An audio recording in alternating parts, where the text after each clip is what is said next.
Duke Sucellus is the easiest and most profitable Delta Treasure 2 boss to kill right now. If that sounds good to you, keep watching. Before grinding out the Duke, you should get at least 80s in all melee stats and 70 prayer for piety. He is located under the salt mines in base, so using a vice, teleport, portal or basalt to teleport here is your best options before unlocking the teleport on your Ring of Shadows. My equipment is full Oath Plate, a Blood Fury, a Fire Cape, Abyssal Tentacle, a Defender, Barrow's Gloves, Primordial Boots, and a Circle Ring. My inventory setup looks like this. It's a Burden Claws for specs. I have 14 cooked Moonlight Antelopes. I have 2 Super Combat Potions. I have 6 Prayer Potions, the Ring of Shadows, your best pickaxe, Book of the Dead, some house taps to teleport, and I use Aether runes for this boss because I like to have long trips here, so I'll save an inventory slot, along with blood, fire and death runes. The fight itself is fairly simple. You'll attack him and then hide behind the pillar, over and over. When he activates the vents, you run to the opposite side. When he uses his eye, you hide until you hear the ice barrage sound.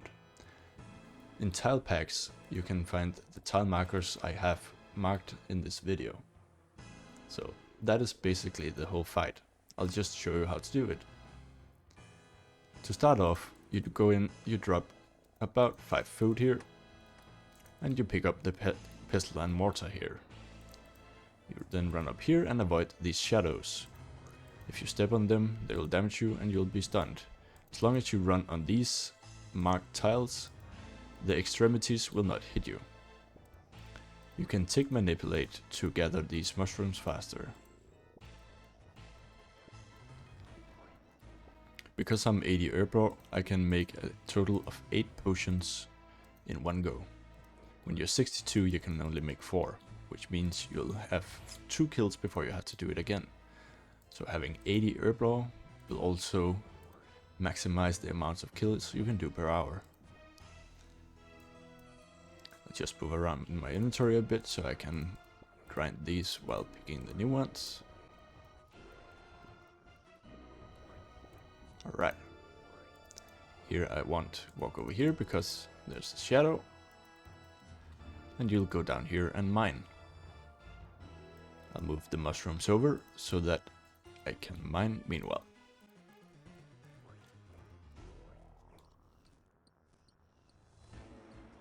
Alright, I have 48 of each. I'll go to the fermenters and make my potions.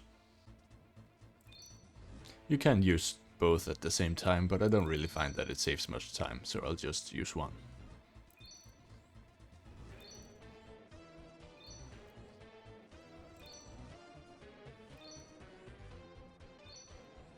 Okay, I'll drop my pestle and mortar and pick up my Moonlight Antelopes. Get my spec weapon in my spec spot. And I'll go down here by the pillar to start the fight.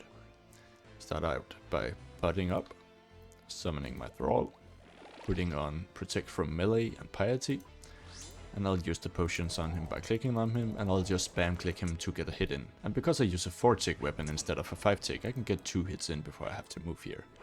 So you see the first spikes here is not dangerous, but the puff of smoke is when he slams, and you'll have to be at the pillar when he does that to not take damage. No matter what happens, just make sure that you always click him. Right there you see I hit when the ice barrage sound came. I stepped one out too soon. Me and the timings in these guys, man. I can do 10 in a row without failing, but as soon as I make a guide, I fail right away. Here I could have hit him, but I'll wait for the ice barrage sound and go for a hit.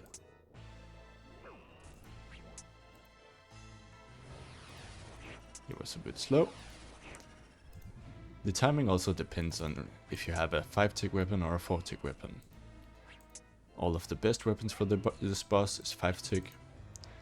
That would be the Soul Reaper Axe, Scythe, Noxious Halberd. They're all better than a whip, or even an Emberlight, which is actually much better than a whip.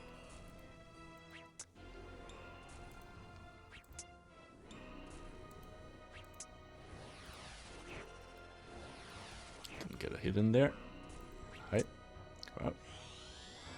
Again, I could have hit him before he used it, but I'll just wait for the ice barrage sound to be safe. And that's the fight.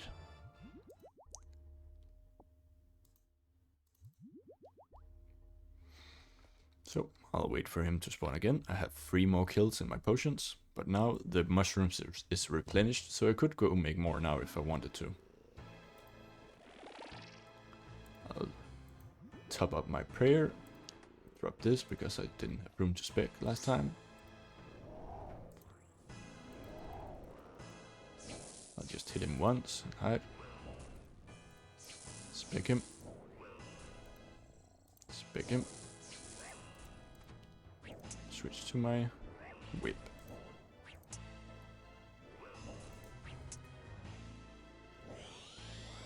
Again, I could have hit him, but I can just hit him when I hear the sound. And if you use a 5-tick weapon, this timing will be the same every time. Every time he slams, you'll be hitting him at the same time before that. But with a whip, you can save 1 tick every time. And so by the time he does his special attacks, you can get another attack in.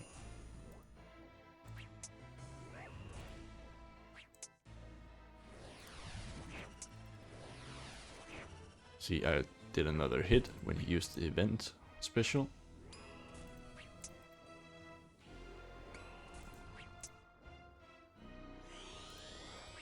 I just hit him. Hear the sound, hit him again. Because I used a 4-tick weapon.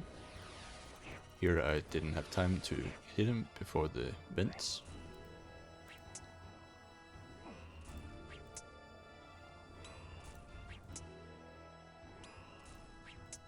And here he stomps a bit faster. Works well with the 4-tick weapon.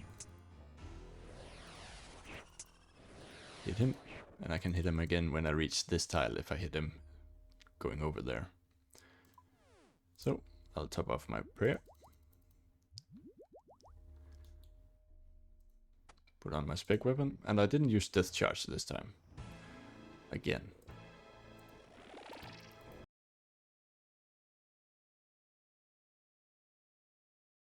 Right, let's go for the last kill. I keep forgetting death charge, but it's really good if you can remember it.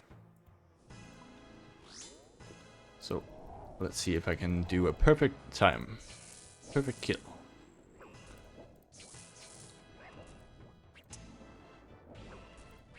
Just play it a bit safe.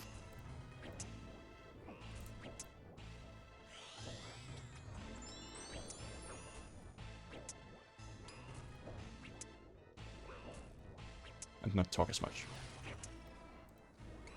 I'll use my discharge here before I forget.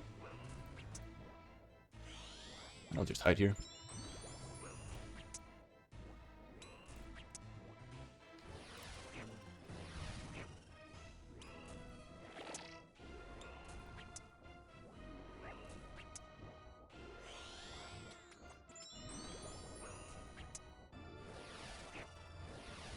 Making this many mistakes on the easiest Desert Treasure 2 boss doesn't really sell it, does it?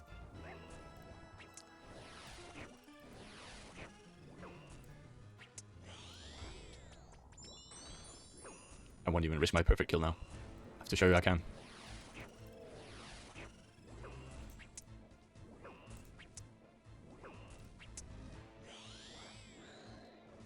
Yay, we did it! And we are rewarded! 7 dragon plate legs. Which is impossible to keep in your inventory. So I guess I'll have to stay here until my inventory is empty so I can pick those up. But for now, I hope this helped you. Have a good day. Psst, like and subscribe. Here, let me just demonstrate what a perfect kill looks like from the beginning.